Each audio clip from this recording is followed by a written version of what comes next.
किसान भाइयों नमस्कार। जिन किसानों ने गन्ना तोड़कर या मटर लगाने के बाद गेहूं की खेती की है, उनको आवश्यक अतिरिक्त उर्वरक प्रबंधन करें। उसके लिए 19-19 या NPK 19-19-19 ये इसमें नाइट्रोजन, फास्फोरस और पोटाश की मात्रा है। सल्फोजाइम भी हम इसमें मिला रहे हैं। इससे क्या है, जो गेहूं का विकास है वो जल्दी हो जाएगा, क्योंकि हम समय थोड़ा सा पछेती बोनी है, इसलिए इसमें अतिरिक्त उर्वरक प्रबंधन की आवश्यकता है।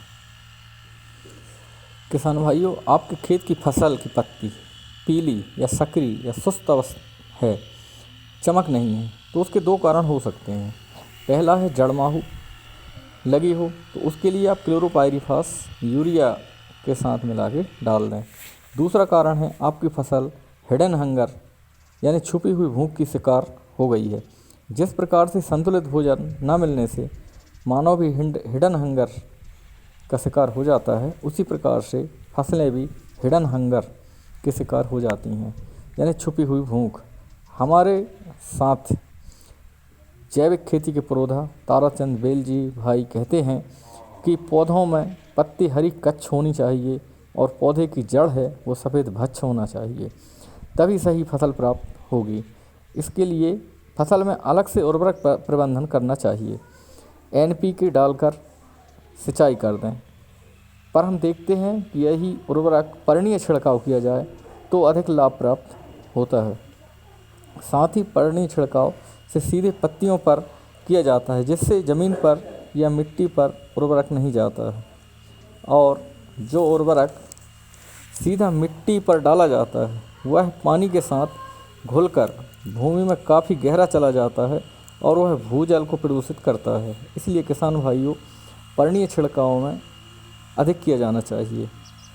पर्णीय छिड़काव के लिए NPK के जो मुख्य तत्व होता है वो सभी फसलों के लिए जल्दी बढ़ावा देता है, फसल में शक्ति देता है, चमक लाता है तथा सभी मैक्रो पोषक तत्वों का अच्छा स्रोत है। फसल की पोषण आवश्यकता को पूरा करता है, जड़ का अच्छा विकास करता है, साथ ही सभी फसलों के लिए उपयोगी होता है। इसके डालने से फसलें चमकदार हो जाती हैं और अच्छा विकास होता है। साथ ही देखा गया है कि ये जो पर्णीय छिड़काव होता है यह 100% फायदे वाला होता है। देखें किसान भाइयों, उर्वरक प्रबंधन के बाद की अवस्था, गेहूं की पत्ती हरी हो चुकी है और स्वस्थ पत्ती आप देख रहे हैं, सामने देखें आप वीडियो में जैसा दिख रहा है। किसान भाइयों, ये पर्णीय छिड़काव काफ़ी सस्ता भी होता है। जहाँ पर हम भूमि में सीधा खाद देते हैं वो काफ़ी अधिक मात्रा में देना होता है, जबकि इसमें केवल 1 किलो NPK 1 एकड़ के लिए पर्याप्त होता है। 1 एकड़ में 1 किलो पर्णीय छिड़काव में, जबकि हम सीधा ज़मीन में देते तो लगभग 1 बैग से 2 बैग तक लग जाता। इसके साथ ही हम चने के लिए किसान भाइयों 1744 इफ़को का ये आता है। इसमें यूरिया की कम मात्रा होती है, क्योंकि चने में नाइट्रोजन, उसकी जो नोड्यूल्स गांठें होती हैं उससे पूर्ति हो जाती है।